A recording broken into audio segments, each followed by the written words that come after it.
Baka natetano na yan. Hindi, totoo ba? Oo. Mapuputol yung paa mo pag hindi ka nagpa-injection sa ospital. Oh, saan tayo pupunta?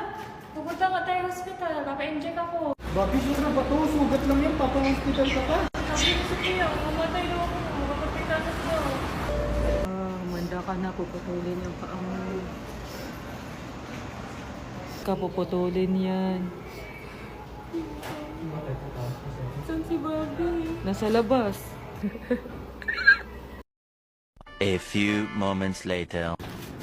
Bobby, ang gabi, injection na ako ng dalawa, tapos yung sugat ko pinilit siya, idipin. Okay na. Boy, tapos pwede pala, hindi pala injection mo, pwede lang pala. Ako kasi pinilit pa eh. Napa-inject tuloy ako kasi andun ako sa ospital. At least mabilis ka gagawin kami. Lalo na ako magtatrabaho nito, di pa ako pwede makalakad. Ilang days lang naman.